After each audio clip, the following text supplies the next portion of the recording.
The first document I ever signed was a lie, and I signed it 4 times before it was good enough.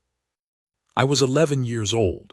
I know exactly what my hand looked like that morning because I have spent the 20-odd years since then looking at it, the same hand, older, holding a pen over paper that other men have prepared for me. Every time before I sign anything at all, I read it out loud. Every word. My clerks think it is an affectation of mine, a great man's small foolishness. They only wait, with their hands folded, while the Duke of Cold Harbour reads a shipping license aloud like a boy at his letters. Let them wait. I will explain it once here, and then I will never explain it again. It was the 14th day of a wet autumn, in the Palace of Harrowgate, in the reign of my grandfather, King Alaric of Eldermore. My father, Crown Prince Rowan, was 300 miles away on the border tour and would be for another 8 days. My grandfather was ill, the slow, gray kind of ill that everyone in a palace agrees not to name, and his wife, the Queen Consort Morwenna, had spent that autumn quietly gathering the household into her 2 hands like a woman gathering reins. And I came down the Cabinet Stair at 1:15 with ink on my fingers and something wrong in my chest, and I stopped in front of the guard on the Signet Door, and I told him. His name was Halvard Renn. He had stood that post for 11 years. In all that time I do not think I had heard him speak more than 9 words, and 6 of those were, "The signet is closed, Highness," said to me when I was 7 and wanted to see the seals. He was a big man made narrow by discipline, red wool tunic, brass buttons, white gloves, the black bearskin making him a head taller than any man in the palace had a right to be. Children in the household called him the Tall One. My sister Maelin, who was 9 and afraid of nothing, called him that to his face, and he never once told her not to. I stopped in front of him, and I could not get my breath right. I want to be accurate about this, because a great deal of nonsense has been written about it since. I did not cry. I did not fling myself at him. I stood there in the corridor with the rain hammering the high windows and my ears roaring, and I said, in a whisper, because I could not make it louder, "She made me sign it." He did not move. That is the part people never believe. He did not turn his head, did not look down at me, did not so much as shift the weight in his boots. His eyes stayed forward on the far wall, exactly as they had been. I understood even then that he had heard me. I do not know how I understood it. Something in him had gone from stone to iron. "Highness," he said, his mouth barely opened. His voice was so low I felt it more than heard it. "Do not look at me. Look at the window." I looked at the window. "Now," he said, "tell me what you signed." "A paper." "How many pages?" "3. I think 3. "Where?" "In her writing room, the rose cabinet." He was quiet for the space of 2 breaths. Down the corridor a door opened and closed.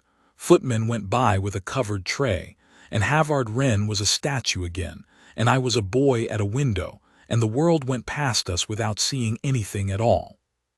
When the corridor was empty he said, "Did anyone read it to you?" "No." "Did you read it?" I opened my mouth and nothing came out, because that was it. That was the thing sitting on my chest like a stone since 11 o'clock that morning. That was the whole shape of it, and I had not been able to say it, not to my mother, not to Maelin, not to myself. "No," I said. "The top part was folded over." She held it flat. She said the writing was only lawyers' writing and it would bore me. She said just here, Torin, and here and here. 4 times, he said. I stared at the window. "How do you know that?" "You have ink on the side of your hand, Highness. A man who signs once does not." A pause. "Why 4? And there it was, the shame coming up my throat like something spoiled. The first 3 were no good. She said they looked childish. She said a prince's name should look like a man's, not like a boy's, and did I want my father to be ashamed when he saw it, and I said no, and I did them again. My voice went out from under me. I got it back. The 4th one she said was good. She said there. Now you have done a grown man's work, and nobody need trouble your grandfather with it, because he is ill and he asked for it, and it is only a formality." The rain went on hammering the windows. "Highness," said Halvard Renn to the far wall, "do you know what was written above your name?" "No," I said. "Nothing at all." "No." I heard him breathe out. One long breath through the nose, controlled, the way a man breathes when he has just been told the cost of something and has decided to pay it anyway. "Then it is not your signature," he said. "It is hers." I did not understand what he meant, not then. I was 11 and I had been carrying for 3 hours the certainty that I had done a terrible thing, some enormous irretrievable thing, and that when my father came home from the border he would look at me and know. That was the whole world to me. That was the only fact in it. "I have to tell my father," I said, and my voice cracked all the way across. "No, Highness." "But You have told me." The white glove on the rifle did not move. His chin did not move. Nothing in that corridor moved except the rain. "That is enough. That is all you are required to do, and you have done it, and you will not do anything else. Do you understand me?" "But I signed it," I said. "Nobody made me hold the pen. I held it. I did it." 4 times. And Halvard Renn broke his 11 years of stillness by exactly 1 inch. He turned his head 1 inch, no more, so that for half a second I saw his eyes, which were gray and tired and perfectly steady. "Then it was done to you," he said. "Not by you. Those are different things, Highness, and before this is finished I am going to make certain you know the difference." Then he was looking at the far wall again, and the Signet Door was closed behind him, and I went up the Cabinet Stair to my rooms and was sick in the basin, and I did not eat anything for 2 days. That is what happened. That is all of it from my side, the whole of my part in the affair that the Chancery of Eldermore still calls, in its dry way, the matter of the consolidated bequest, and that everyone else in the realm calls the signature. The rest of it, the part with the quartz in it, and the razor, and the book, I had to learn afterwards, in pieces, over years, from a man who did not enjoy talking about himself. I have put it together as honestly as I can, because a man who spends his life standing still deserves to be looked at accurately at least once. So begin with the paper. My grandmother, the late Queen Isolde, King Alaric's first wife, dead when I was 2, left a will that gave the palace lawyers 11 years of comfortable employment. Most of it was ordinary. One part of it was not. She had set aside, out of her own private estate and not the crown's, a thing the Chancery called the Isolde bequest, the manor and lands at Wrenmere, the marsh farms at Cold Harbour, a set of jewels that had come to her from her own mother and had never been crown property in the first place, and an income from all of it. She left it not to her husband and not to her son. She left it to her grandchildren, to me, to Maelin, to Bram, and to any that came after, held in trust by the Chancery until the eldest of us came of age, with the income to pay for our keeping and our schooling, and when the time came, a house of our own that no king could take away. She had been, by every account I have ever heard, a shrewd woman who did not much trust palaces. 8 years after she was buried, my grandfather married Morwenna. I will not describe the Queen Consort with the words I used at 20. I have grown out of them, and they were not accurate anyway. They made her a monster, and she was not a monster. She was something more ordinary and more dangerous. She was a woman of enormous energy and total certainty who had come into a house that was not hers and had decided, quite calmly, that it ought to be. She was kind to me. That is the part nobody wants to hear. She remembered which cakes I liked. She once sat up an entire night with Bram when he was small and croupy, and I do not think she did it for an audience, because there was not one. And she wanted the Isolde bequest with an appetite that had no bottom to it, and by that autumn she had found the only door in the law that could be made to open. The door was this: a minor of the blood royal cannot dispose of his own property, the Chancery holds it. but under the old statute of wardship, an instrument touching a royal minor's estate may be entered in the signet book, made real, made law if it carries the minor's own hand, and if 3 conditions are met with it: that the instrument was read aloud to him in plain speech, in the hearing of 2 witnesses of full age who attest that he understood it, that his guardian in blood countersigns, and that the clerk of the signet is satisfied of the whole. My father was on the border. My grandfather was ill, and had some weeks earlier, without reading it very closely, because he was ill, signed a general instrument making his wife guardian of the household in his indisposition. So she had the countersignature. She had the boy. All she needed was the boy's hand on the page, and 2 names underneath it swearing that the boy had understood. The instrument she had drawn was called a Deed of Renunciation and Consolidation.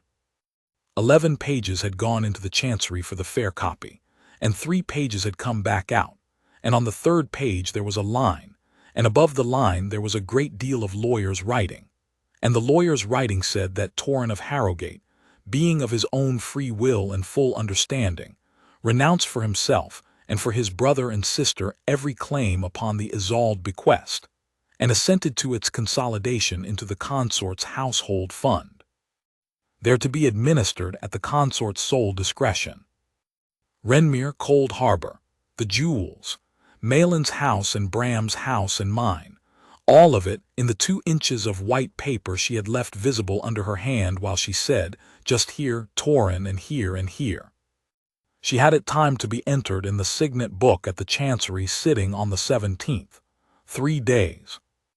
And the only man in the Palace of Harrowgate who knew what had been done was a guardsman who was forbidden by every standing order of his service to speak to a member of the royal family, to leave his post, to carry tales out of the household, or to move. Here is a thing I did not learn until I was 19, and only then because I asked him directly, and he was too tired that night to lie to me.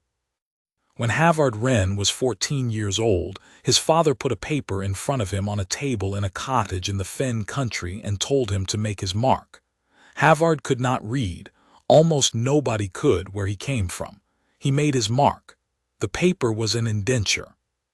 It bound him for 7 years to a man who cut peat.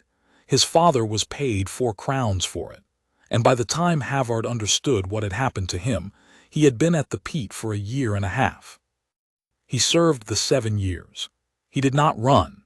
He told me once that running would have made his father a thief, and he could not do that to him, which is the single most terrible sentence I have ever heard a man say about his own childhood. He came out at 21 with a back like a door and no letters at all, and he went for a soldier because soldiers were fed. And in a barracks in the north, a corporal named Marsh sat him down with a slate and a candle and taught him his alphabet like you would teach a child, an hour a night for 2 years, and never once made him feel small about it. That is why, in the whole Palace of Harrowgate, on the 14th of that wet October, there was exactly 1 man who heard a boy say she made me sign it, and did not hear a naughty child making excuses. He heard the sound of a pen scratching in a cottage in the fen country. The household guard of Eldermore has 41 standing orders. The men learn them before they learn where the latrines are. Standing Order 9 forbids a guardsman on post to address, or be addressed by, a member of the royal household except to challenge or to answer a direct command.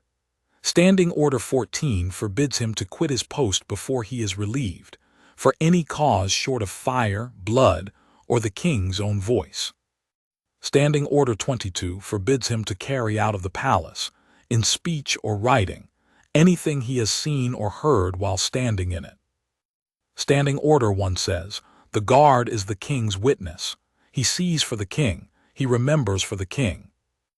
Halvard Renn stood the Signet Door until the 6th hour, when Guardsman Halvard came to relieve him. And in all that time, he did not move and he did not speak, and nobody who walked that corridor knew that anything at all had happened in it. Then he went down to the watch-room and did the most ordinary thing in the world. Every guardsman on a household post keeps a post book. It is a narrow ledger bound in gray board, chained to a shelf beside the door he stands at, and into it he writes by the quarter hour in his own hand the name of every person who passes his post. Every person. Every time. The king, the scullions, the rat-catcher, the chancellor. It is the dullest duty in the service, and every guardsman in Harrowgate has cursed it. And it exists because 300 years ago, a king of Eldermore was poisoned by somebody nobody could afterwards prove had been in the room. And at the change of every watch, understanding Order 31, each guardsman copies his day's entries into the watch return, which he carries down to the watch room and reads aloud to the sergeant of the watch, who checks it against the roster and countersigns it and puts it in the guardroom ledger, where it stays for 7 years. 2 books, one at the door, one in the guardroom. Nobody in the Palace of Harrowgate who has not stood a watch has ever thought about the second one for a single moment of their lives, because it is tedious, and because they have never had to write one. Halvard Renn had written one every day for 11 years. On the evening of the 14th, he sat at the long deal table in the watchroom with the rain coming down the chimney and hissing on the fire, and he copied out his day, quarter hour by quarter hour, and then he set down the pen and looked at what he had written for a long time. He had not been on the Signet Door all that day. In the morning, from the 10th hour to the noon gun, he had been at the door of the Rose Cabinet. Sergeant Ossian Marr, who was 60 and had a jaw like a gate post, and had taught a peat cutter's boy his letters by candlelight 30 years before, came and stood behind him and read it over his shoulder without being invited, because that is what sergeants do. "Renn, Sergeant, read it to me." Halvard Renn read it aloud. Rose Cabinet Door. 10th hour, Her Majesty the Queen Consort admitted. Master Fenwick's secretary admitted, departed at 1/4 past. 10th hour and a half, nothing. 11th hour, His Highness Prince Torin admitted. He stopped. "Go on." 11th hour and a quarter, nothing. 11th hour and a half, a maid of Lady Verrena's with a tray admitted, departed. Noon gun, His Highness Prince Torin departed. Her Majesty departed. The fire hissed. "That's the lot," said Marr. "That's the lot." Nobody else in that room. The whole hour the boy was in it. Nobody else, Sergeant. Marr sat down on the bench opposite him, slowly, the way big old men sit down. "And you're telling me this," he said, because of what the boy said to me on the Signet Door at 1/4 past noon. You're not permitted to tell me what a prince says to you on post." "No, Sergeant." Standing Order 22. "Yes, Sergeant." Halvard Renn looked at the fire. Ossian Marr looked at Halvard Renn. "Renn," he said at last, "I have known you since you were 21 years old and could not read the word cat. In all that time you have never once bent an order, and you have made yourself very hard to like about it. So when you sit in my watch room with your face like that, I take it seriously. Now, I am going to ask you a question that has nothing to do with any prince. What is written in the deed that was drawn up in the Rose Cabinet this morning?" "I do not know, Sergeant." "Do you want to know?" "Yes." Marr stood up. He took the watch return off the table, checked it against the roster, and countersigned it in his own big square hand, and he carried it across the room and locked it in the guardroom ledger press with the other 6 years of them, and he turned the key and put the key on the chain at his belt. "Then find out," he said, "through the front door, like a soldier. And Renn, from this hour you do not touch that press, you do not open that book, and you do not so much as breathe on it. If this goes where I think it is going, that book has got to be a thing that nobody could have altered. Not even you. Especially not you." That was the first piece of luck, and it was not luck at all. It was a sergeant of 60 who had spent his life watching powerful people lose things, and had learned exactly how they lose them. "Through the front door, like a soldier." The front door meant Princess Ilara, my mother. He asked for an audience at the 8th hour and got it at the 9th, and he stood in the doorway of her sitting room with his bearskin under his arm, and told her that he had reason to believe a document had been signed that morning by her elder son, in the Rose Cabinet, and that he did not believe her son had known what was in it, and that he could not tell her how he came by this belief, because Standing Order 22 forbade it, and that he was aware of exactly how that sounded. My mother, who had come from a family with no money and a great deal of pride, and had spent 9 years being looked at down noses in this palace, heard him out without moving. Then she said, "Guardsman, look at me." He looked at her. "You are standing in my rooms telling me that the Queen Consort has done something to my son, and you are refusing to say how you know, and you understand that if you are wrong I will have your service and your pension, and every year of your life since you were 21. "Yes, Your Highness." "And you have come anyway." "Yes, Your Highness." "Why?" And Halvard Renn, who was not a clever man and never claimed to be, said the only thing he had. "Because he has ink on the side of his hand, Highness, and he has not eaten since this morning, and he is 11, and there is nobody else." My mother went to the door of the little room where Maelin and I were supposed to be doing our copying, and she opened it, and I was sitting at the table not doing my copying, and Maelin was sitting on the floor next to my chair with her hand on my boot, saying nothing, which is what she did when she knew something was wrong and could not fix it. She was 9. She had spent all afternoon following me about like a small, stubborn dog. My mother looked at my hand. Then she shut the door again, very quietly, and came back across the room, and I have this from Halvard Renn himself, and I believe every word of it.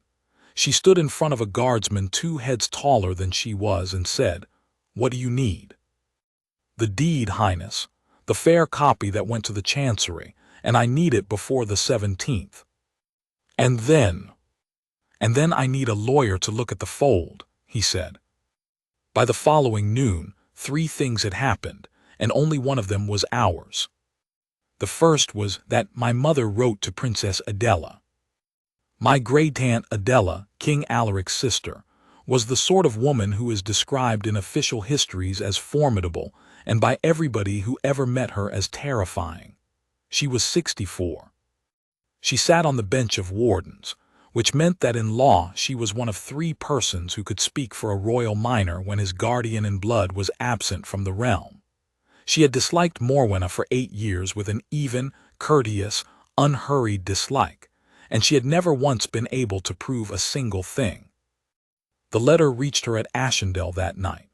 She was in the Palace of Harrowgate by noon on the 16th with 2 lawyers and a valise, and she did not knock.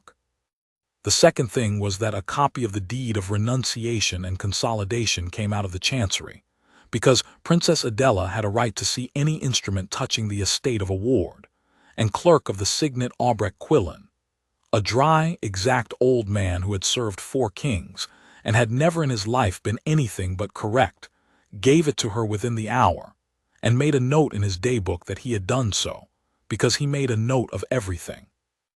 Adela read it in the window of the blue room with the rain on the glass. She read it twice. Then she took it to the window and held it up to the light, because Halvard Renn had told my mother to look at the fold, and my mother had told her.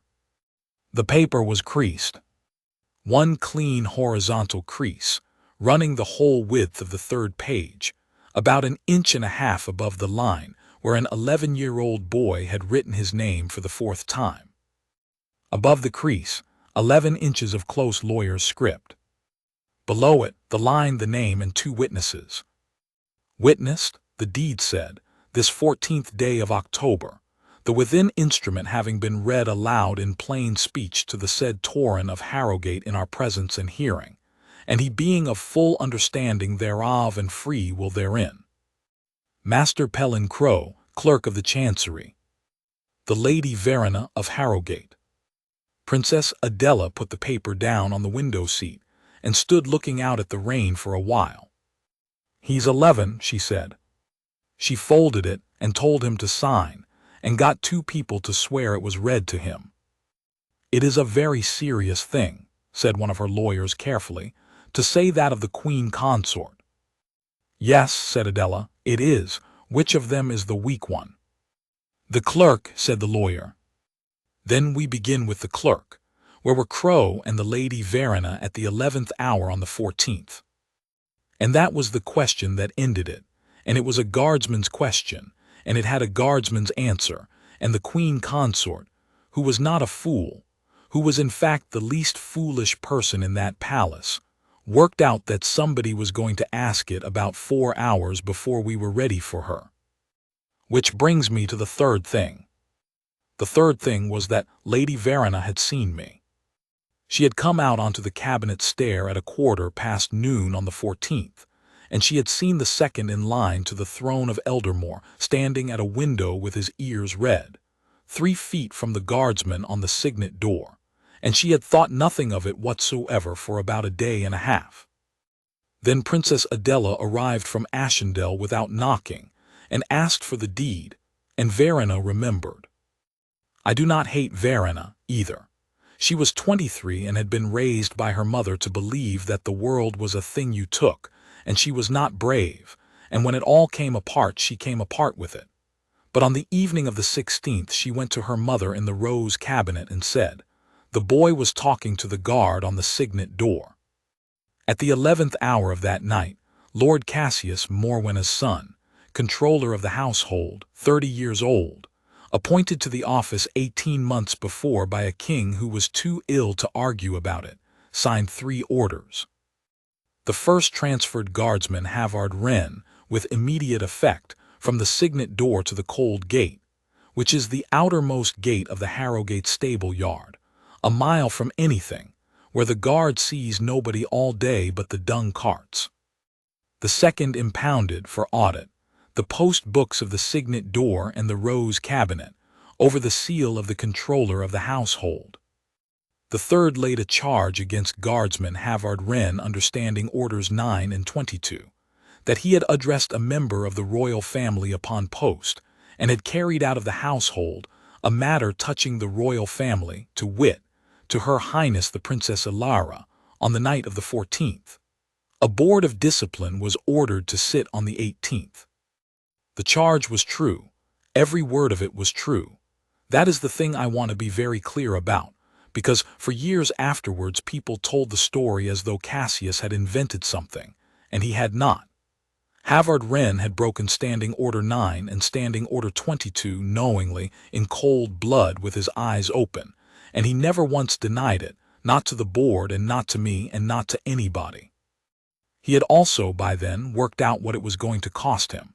He was 38 years old, 11 years on the Signet Door, 17 in the service. A guardsman dismissed the service for carrying tales does not get another post. He gets the road and the peat, and whatever a man with a back like a door can carry.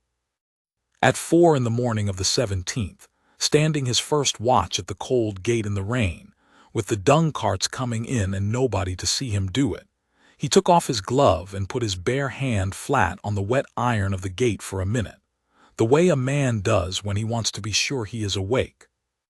Then he put the glove back on and stood there until they relieved him at noon.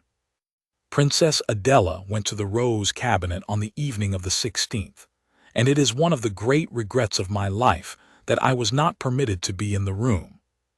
She put the deed on the table and said, "Read me the witness line." Morwenna did not touch it. "You have been at Ashendale," she said. "You are tired, sit down." "Read me the witness line, madam." Adela. It says the instrument was read aloud to an 11-year-old boy in the presence and hearing of Pelin Crow and Verena of Harrowgate. Were they in that room? And here Adela always insisted on this, and I believe it, because it is the only thing about the whole affair that has ever frightened me. Morwenna did not flinch, did not color, did not hesitate for the length of a breath. "Of course they were," she said. "Where else would they have been?" Then she picked up the little bell on her writing table and rang it, and told Master Fenwick so to fetch the controller, and while they waited she asked Adela, quite pleasantly, whether the roads from Ashendale had been very bad. Cassius came. Adela demanded the post books of the Rose Cabinet and the Signet Door, which record every person who passes those doors, and which would show in one line of a guardsman's handwriting whether Pelin Crow and Lady Verena had been in that room or a quarter-mile from it. "They are impounded for audit," said Cassius. "Then unimpound them." "That is not a word, madam." "Produce the books, controller." And Cassius, who was not clever either but had the great advantage of not caring, said, "They will be produced to the Board of Discipline on the 18th in the ordinary course. The board sits on a charge against the Guardsman Renn. You may attend if you like. There is a gallery." The deed would be entered in the signet book at noon on the 17th. The board would sit on the 18th. He had bought her one day, and one day was all it needed.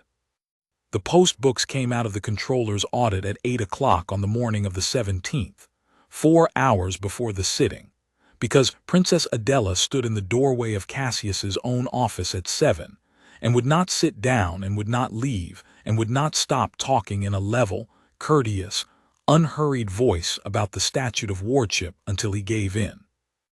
I have seen the Rose Cabinet post book.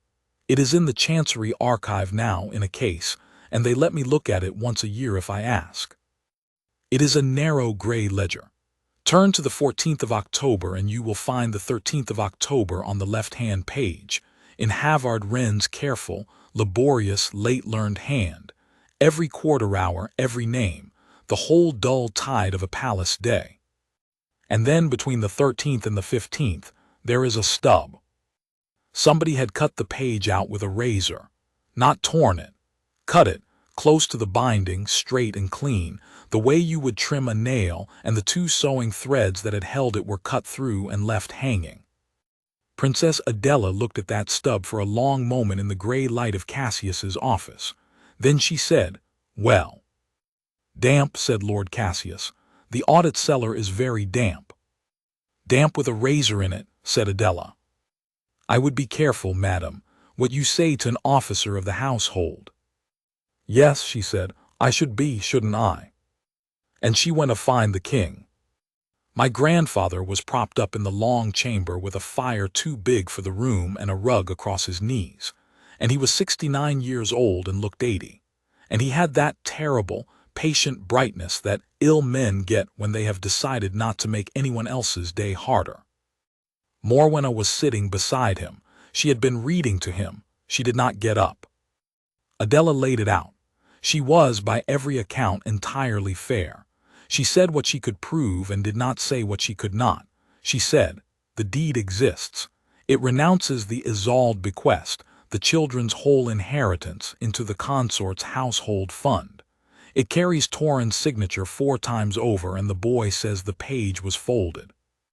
It carries a witness line swearing the thing was read aloud to him, and she did not believe the witnesses were in the room, and the one record in the world that would prove it either way had been cut out of a bound ledger with a razor, in the controller's own custody." King Alaric listened to the whole of it with his eyes shut. Then he said, "Who told you the page was folded?" "Torin." "And who told Torin to say so?" "Nobody, Alaric." "A guardsman spoke to him on the Signet Door," said Morwenna, without heat, without hurry, folding her hands. "The same guardsman who then went that night to Alara's rooms and told her a story about it, and who is under charge for exactly that, and who will be dismissed the service tomorrow, and who knows it. Adela, my dear, I do not say the man is wicked. I say he is a sentry of 38 who has stood in a corridor for 11 years, and he has seen a boy with ink on his hand, and he has made a novel out of it, and now the whole household is dancing to it. Torin signed his name. He signed it 4 times. Nobody held his wrist. Ask him." "He is 11, said Adela. "He is second in line to the throne of Eldermore," said Morwenna, "and one day he will sign 100 papers a day, and men will hang or not hang by them. And if at 11 he cannot be trusted to know what he has put his name to, then we had better find that out now in a family than later in a war." It was a magnificent answer. It was the best answer anyone gave in the whole business, and it was made of nothing but poison, and my grandfather, grey, tired, in pain, with a fire too big for the room, turned his head on the pillow and looked at his sister, and said the words that I have never entirely forgiven him for, and that he never entirely forgave himself for either. "Bring the boy to the Signet Hall at noon," he said. "Let him say it himself in front of the clerk and the wardens of his own free will, and be done. And Adela, I will not have my wife accused in my own house on the word of a sentry. Confine the man to quarters until his board." That is the false dawn, and the false dawn is a lie. There was no dawn in it anywhere. At 9:30 on the morning of the 17th, we had a razored ledger, a confined guardsman, a deed with 2 false witnesses on it that no living person could yet disprove, and a king who had, in the kindest voice imaginable, handed his wife the last thing she needed. Under the statute of wardship, a defect in the reading or the witnessing of an instrument is cured absolutely, cured beyond appeal, if the minor appears in person before the clerk of the signet, and the wardens and affirms viva voce that he signed of his own free will and understanding. She did not need Pell and Crow any more. She did not need Verena. She did not need the folded page or the razored book. She needed me to stand up in the Signet Hall at noon and say yes. They told me at 10. It was my mother who told me, because she would not let it be anybody else, and she told me the truth, all of it, sitting on the end of my bed with her hands round mine, that there was a paper, and that the paper gave away Wrenmere and Cold Harbour and grandmother Isolde's jewels, and the house that was supposed to be Maelin's and Bram's and mine, and that a great many people were going to be in the Signet Hall at noon, and that a man was going to ask me a question. What question? Whether you signed it freely, and knowing what it was. And what happens if I say yes? Then it is done, and it is theirs. And if I say no? My mother is not a woman who lies to her children, and I have thanked her for it every year of my life since. Then you will be calling the Queen Consort of Eldermore a liar, she said, in front of the clerk of the signet and your grandfather and every officer of this household, and they will ask you again, and again, and they will ask you if you are quite sure, and whether you are angry with her, and whether somebody has told you what to say. And it will be a very long hour, Torin, and you will be alone in the middle of it. I sat there. I want to tell you that I was brave. I was not brave. I was 11, and I had been sick for 2 days, and I had a thing in my chest like a swallowed stone, and every single time I shut my eyes I saw my own name written 4 times, bigger and rounder and stupider each time, and the 4th one the best, the 4th one the one she said was good, the 4th one the one I had been proud of for about 9 seconds before I came down the Cabinet Stair, and my whole life went sideways. And I thought about my grandfather in the long chamber with a rug over his knees, and how ill he was, and how everybody said no one must trouble the king. And I said, I'll say yes. My mother's hands closed hard enough to hurt. Torin. It's my fault, I said. I did it. I held the pen. It's mine, so I have to. It's mine to pay for, isn't it? If I say yes, it stops. Nobody has to fight. Grandfather doesn't get worse. It's only a house. She said my name again. I do not remember what else she said, because I had put my head down on my knees and I was not listening to anything. What I remember is my sister. Maelin was standing in the doorway in her nightgown at 10 in the morning with her hair not brushed, 9 years old, and she had heard all of it, and she looked at me for about 2 seconds. Then she turned round and ran. They had confined Halvard Renn to the guard quarters in the stable range, which is a long stone room with 16 cots in it and a stove at one end, and he was sitting on his cot at 10:30 on the morning of the 17th, in his shirt sleeves, with his tunic brushed and folded on his knees, because a man under charge appears before his board in a clean tunic, and there was nothing else in the world for him to do. The door banged open. Maelin of Harrowgate came in barefoot, in a nightgown, having crossed 2 courtyards and the whole of the stable range in the rain, and she stood in front of a room of 8 off-duty guardsmen who all stood up so fast they knocked over a bench, and she pointed at Halvard Renn and said, "He's going to say yes." Renn stood up with his tunic in his hands. "Highness, he's going to say yes at noon because he thinks it's his fault and he thinks grandfather will die if anybody argues, and mother can't stop him and I can't stop him and everyone is being kind at him and it's not working." Her chin was going. She was furious with it. She set her jaw and held it still by main force, which is a thing I have watched my sister do her entire life. "You're the tall one. You're the only one," he told. "Make him stop. I am confined to quarters, Highness." "I know," said Maelin. "That's why I came here." Halvard Renn looked at a 9-year-old girl standing in a puddle of rainwater on the flagstones of a guardroom, and then he looked for a moment at the 8 men behind her, who were all looking at him. Then he put on his tunic. Confinement to quarters is not a locked door.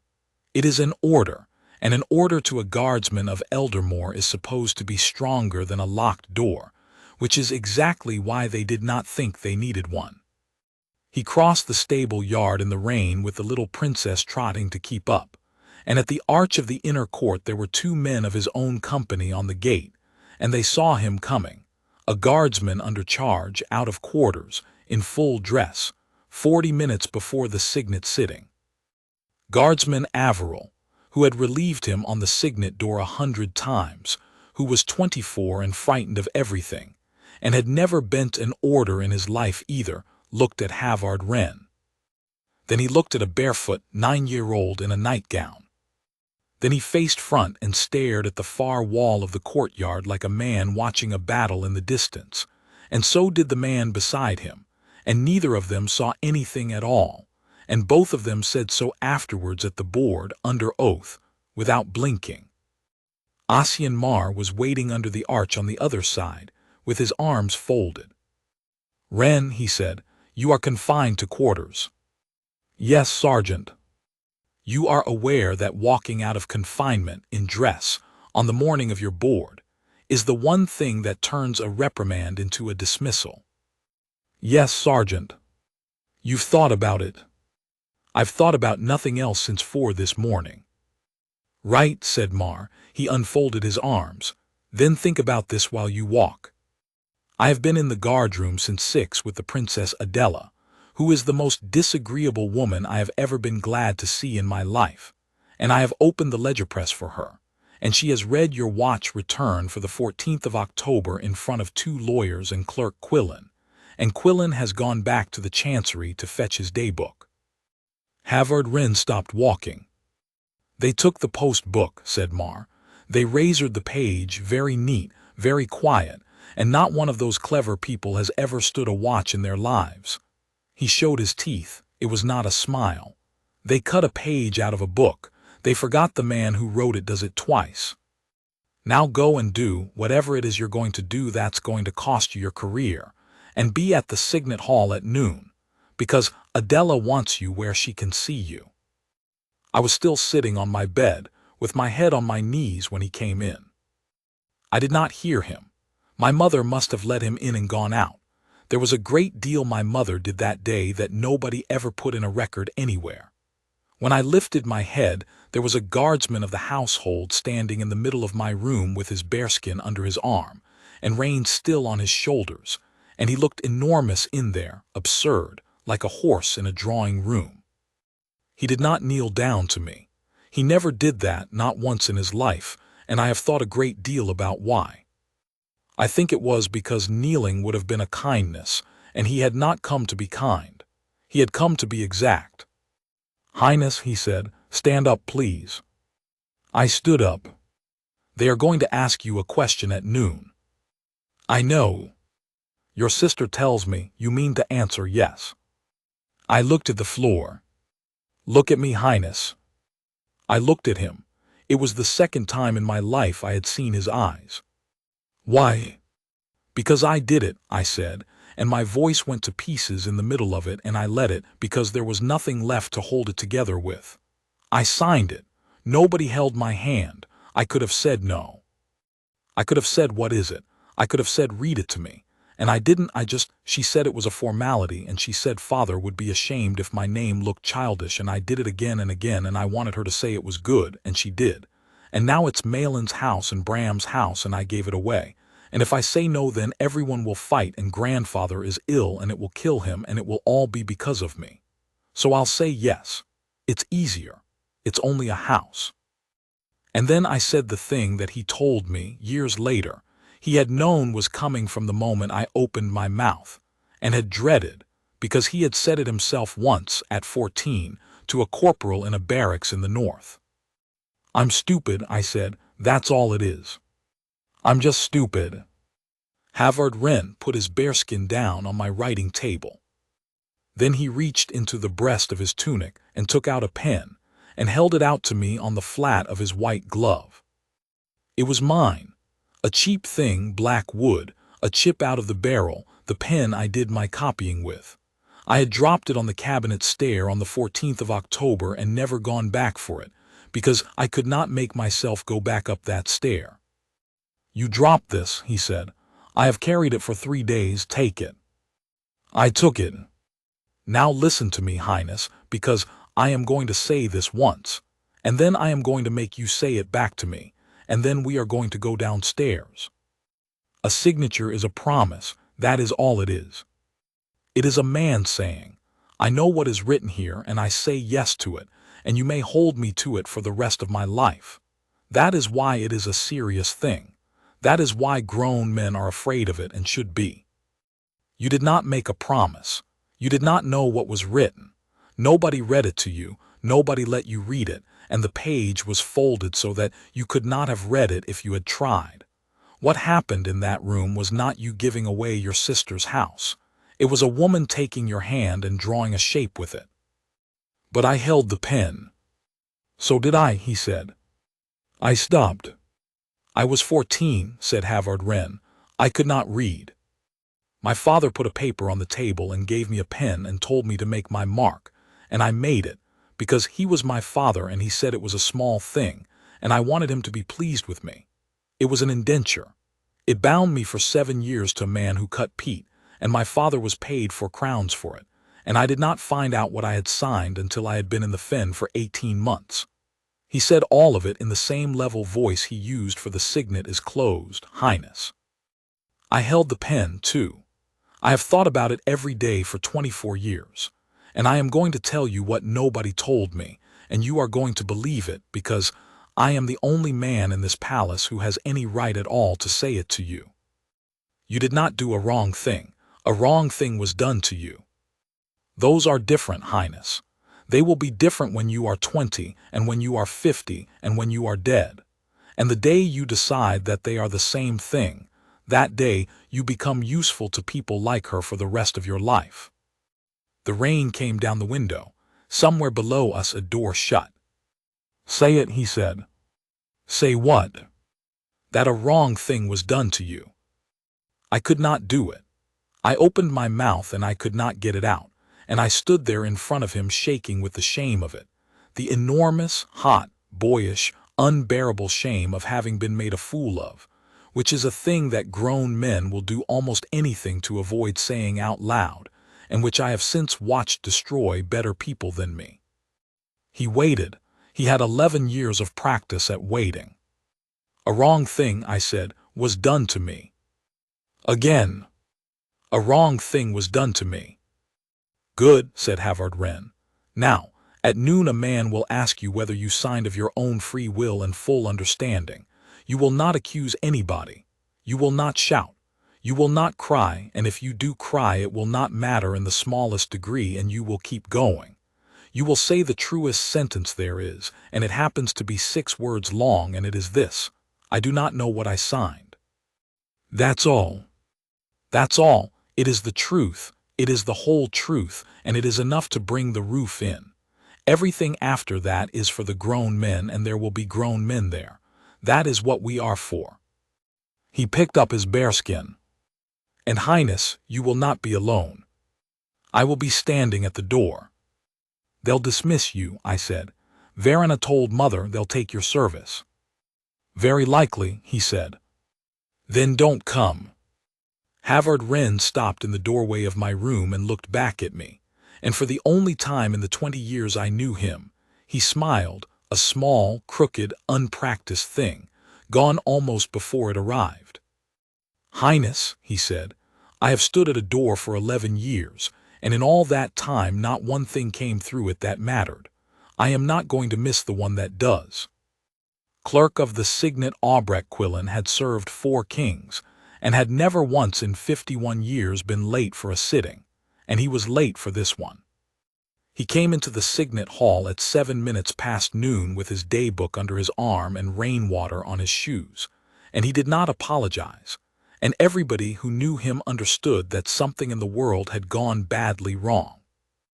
The Signet Hall of Harrowgate is a long, high, cold room with a black and white floor and a table down the middle of it, and at the head of the table is the signet book itself, a great chained thing, and beside the signet book is the seal press, and once a thing goes in that book it is law, and it takes an act of the council to get it out again.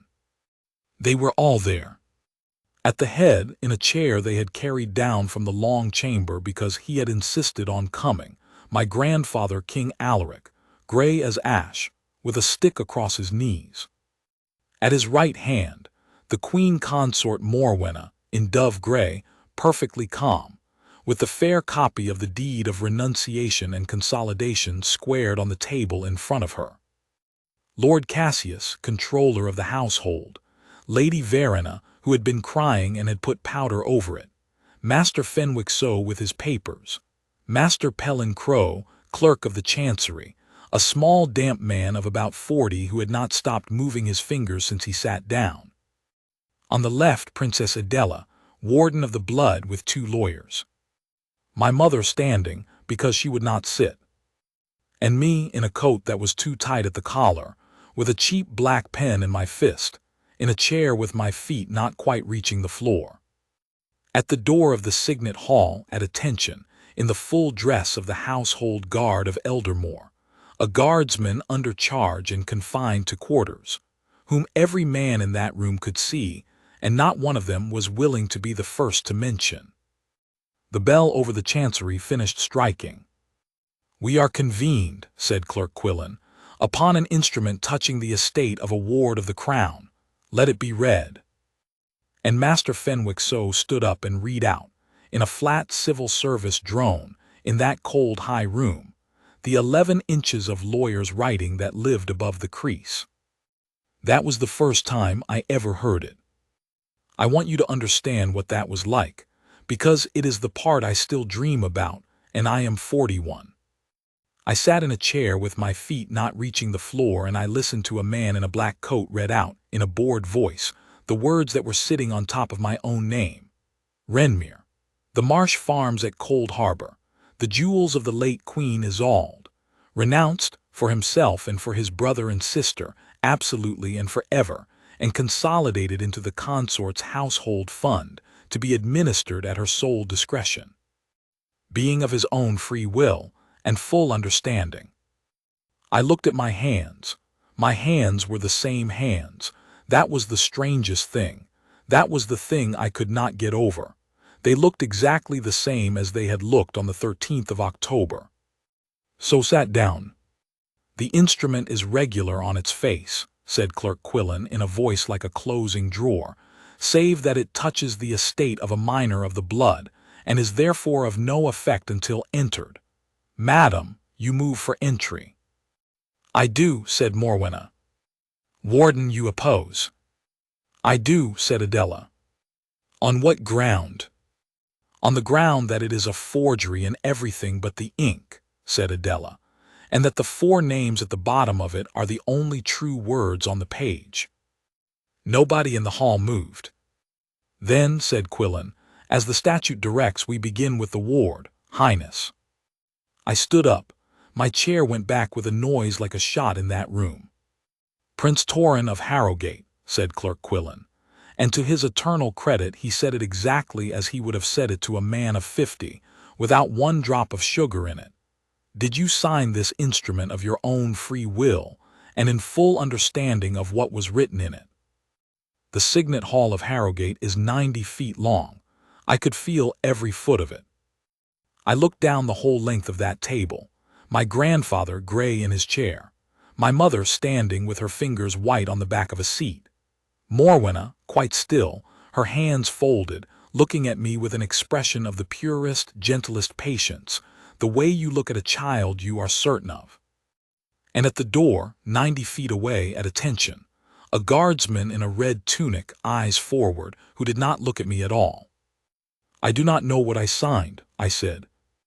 "It came out much smaller than I wanted, but it came out." "Speak up, Highness," said Quillen.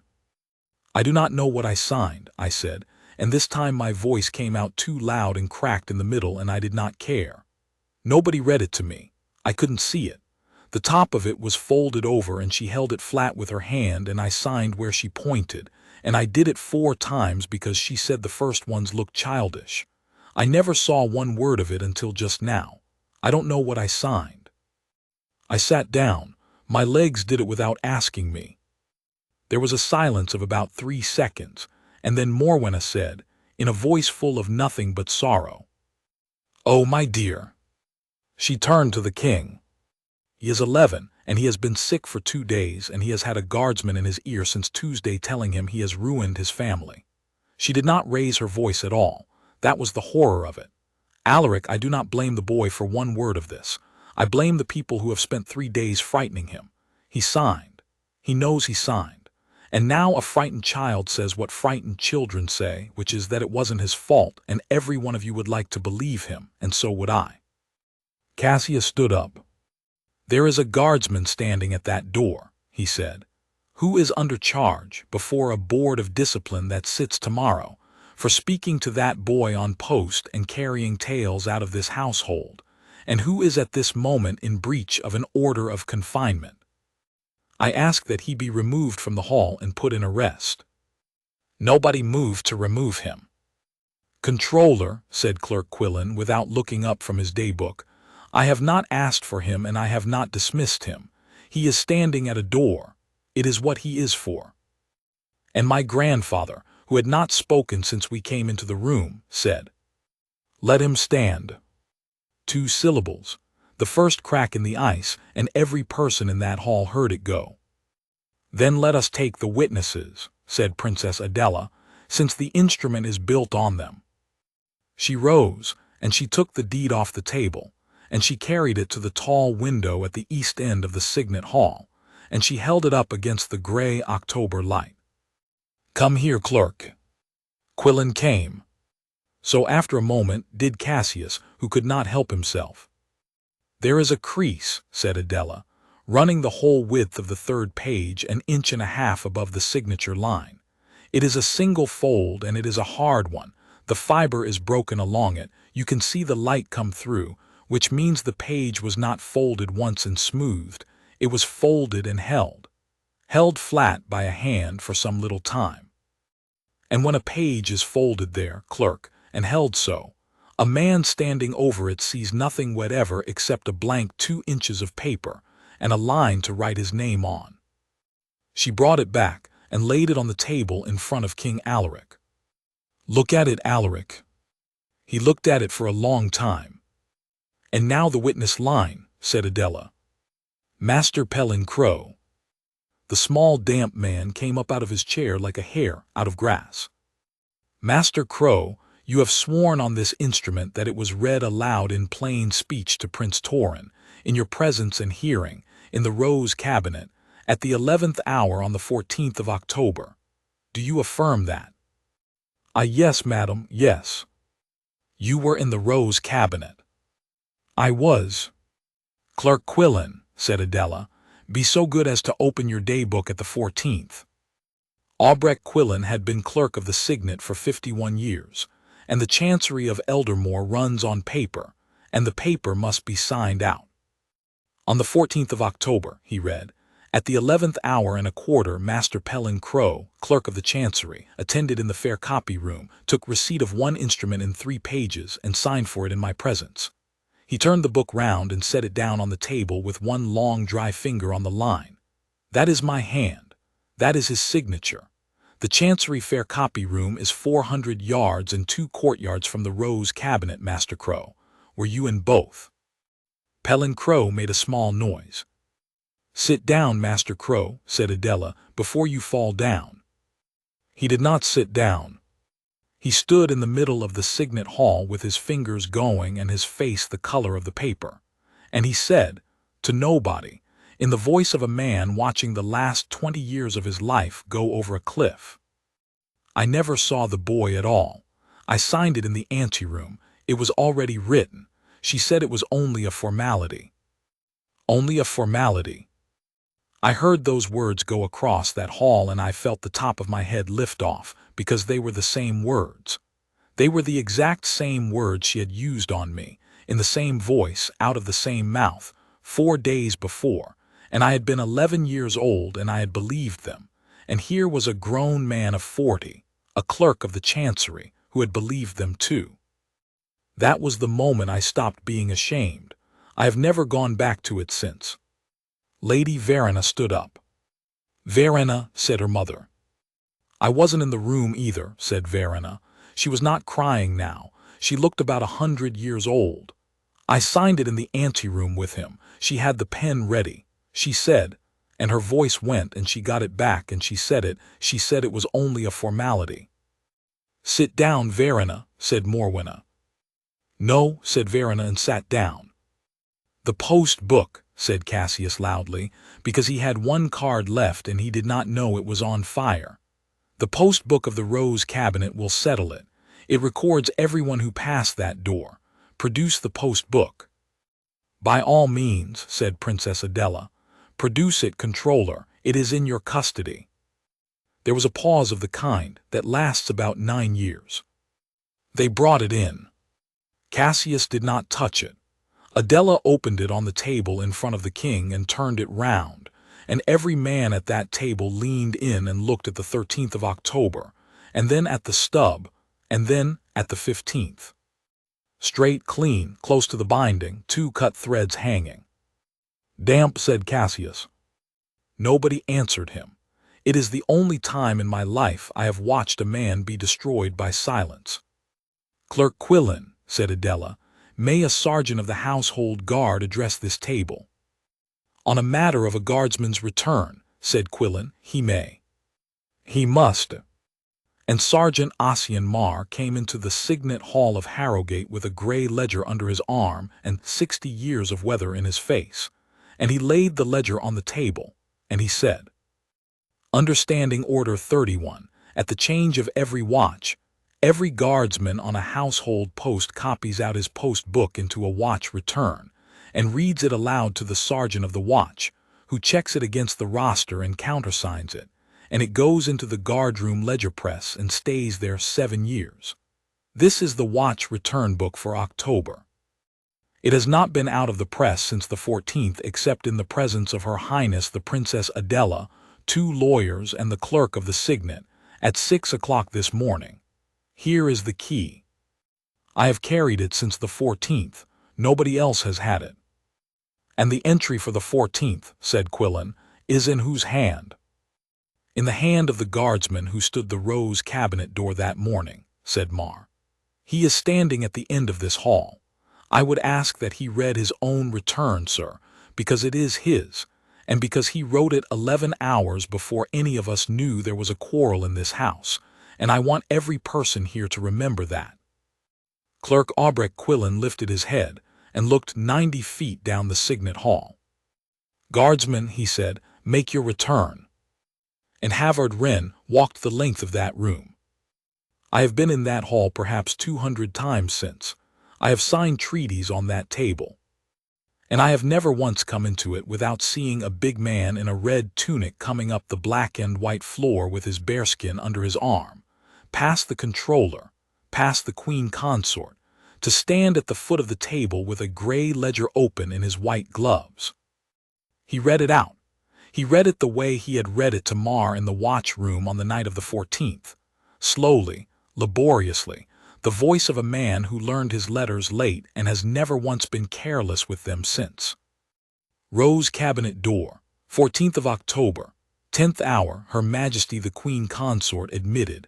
Master Fenwick's secretary admitted, departed at 1/4 past. 10th hour and a half, no person. 11th hour, His Highness Prince Torin admitted. 11th hour and 1/4, no person.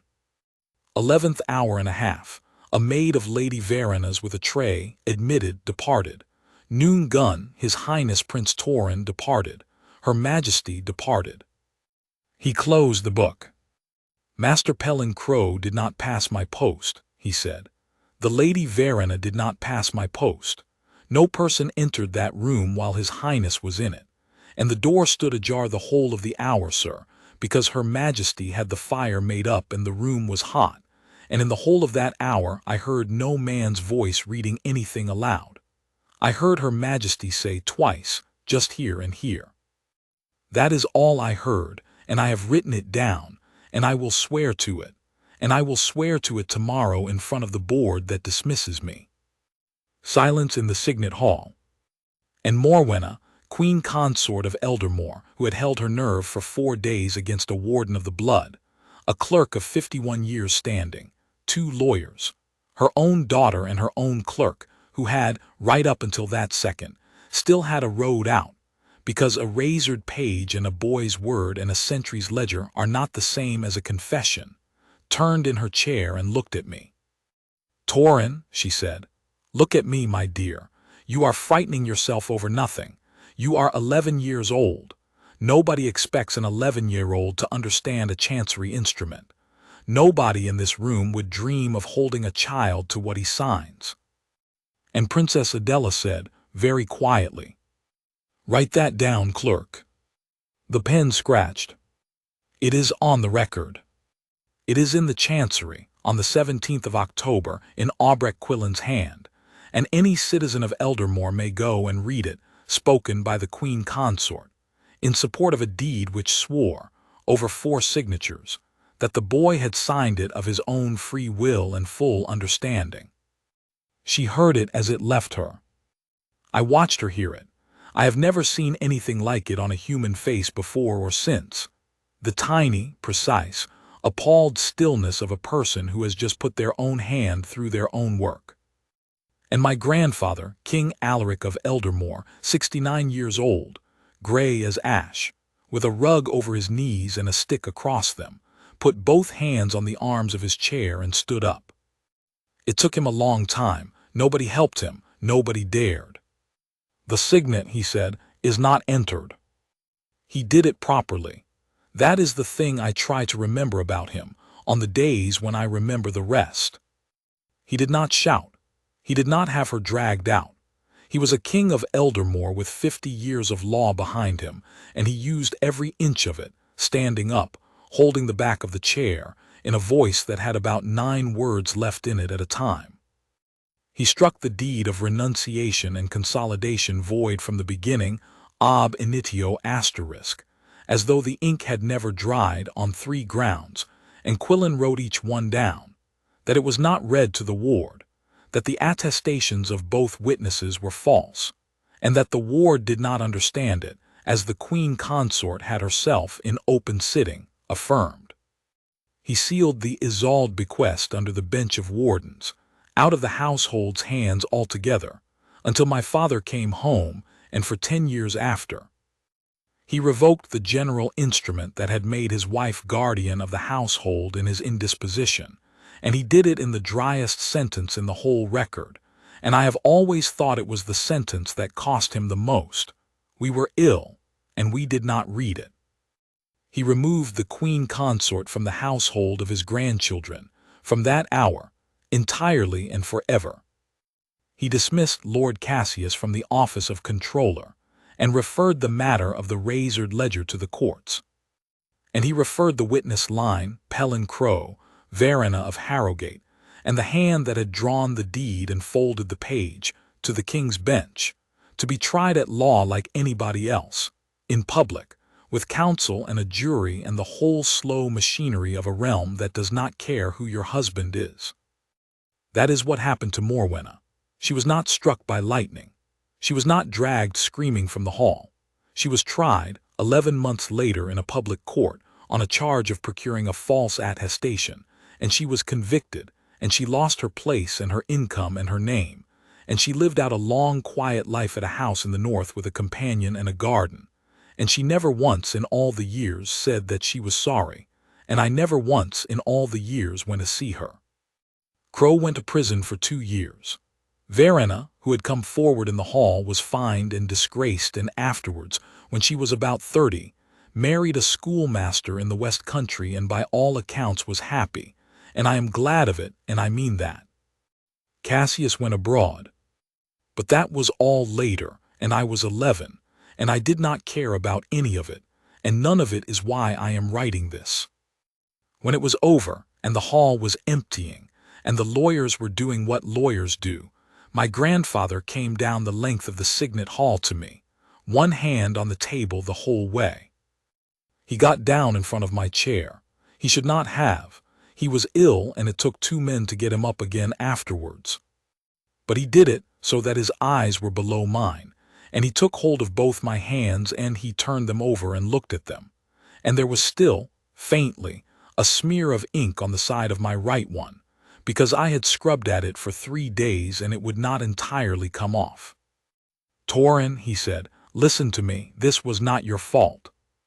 I looked at him. "Say it back."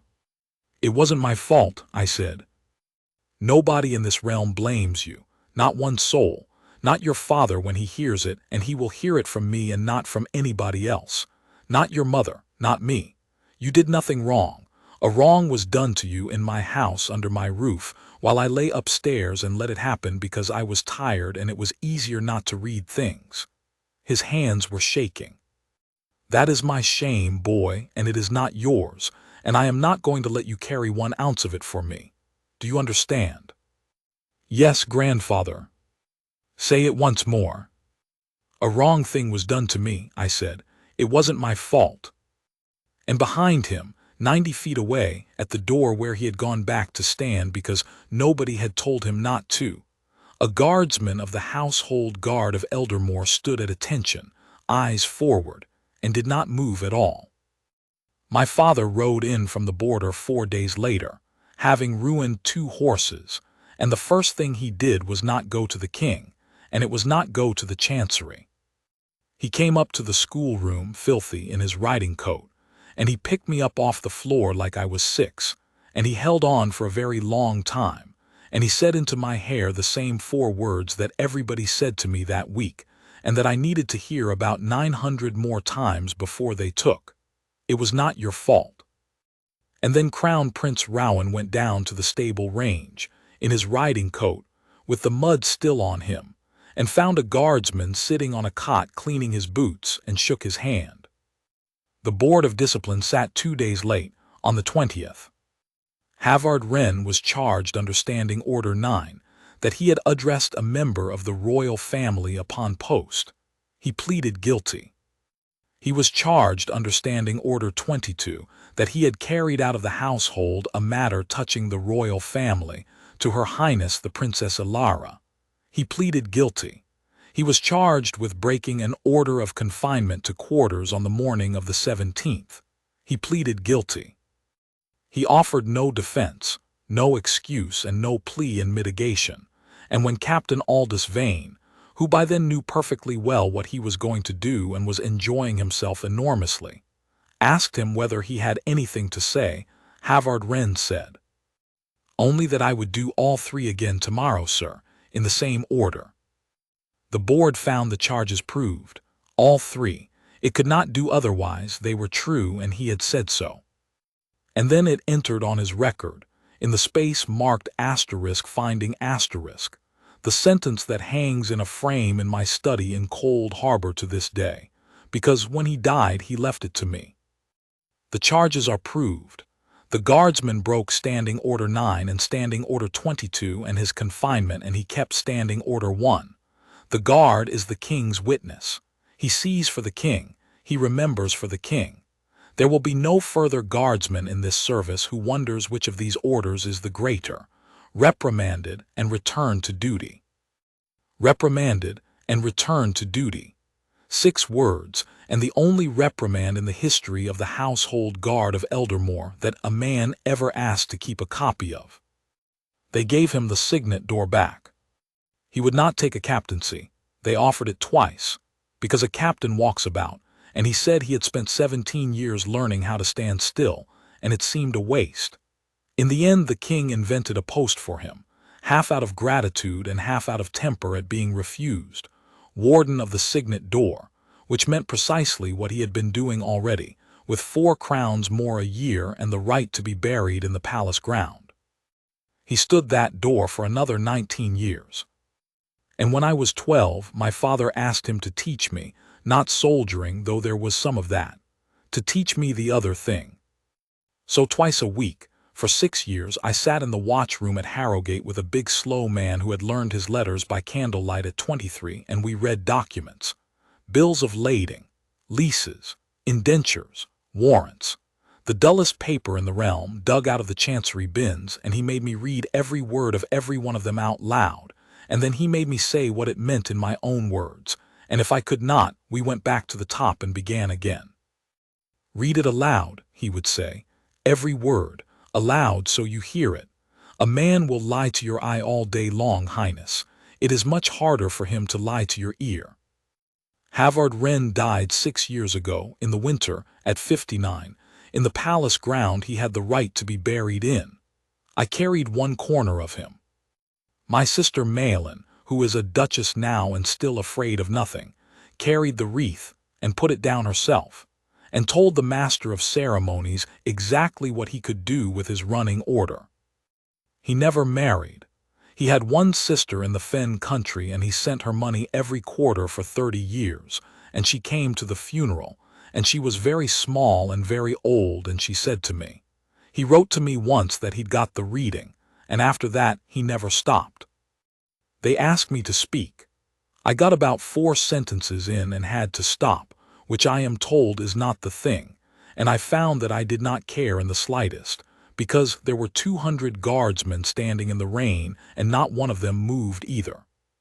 What I said was this: there is a kind of courage that gets a statue. A man goes over a wall in a war, and we know what to call that, and we should. And there is another kind that nobody has ever built a statue to, and it is this.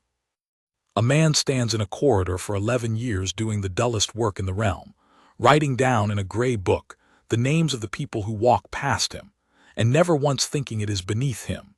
And then one day a boy comes down a stair and says 4 words to him, and everything the man has, his post and his pension and his name and his whole life since he was 21, goes on the table, and he does not hesitate for the length of one breath.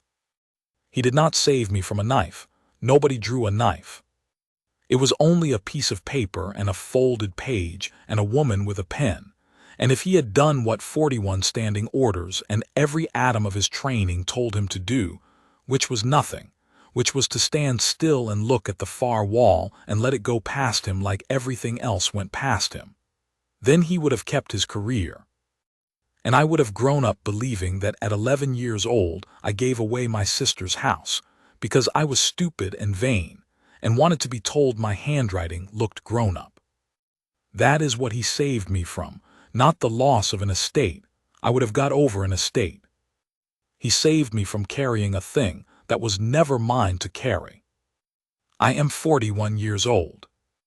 I have a wife and 3 children and 11,000 acres of marsh, and a seat on the council, and papers come to me every day of my life in a red leather box, and men in good coats stand at my elbow with a pen already uncapped, and say, "It is only a formality, Your Grace."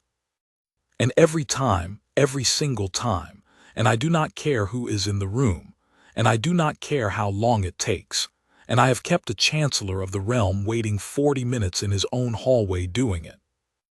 I read it aloud, every word, out loud so I hear it. Then I take out a cheap black pen with a chip out of the barrel, and I sign my name.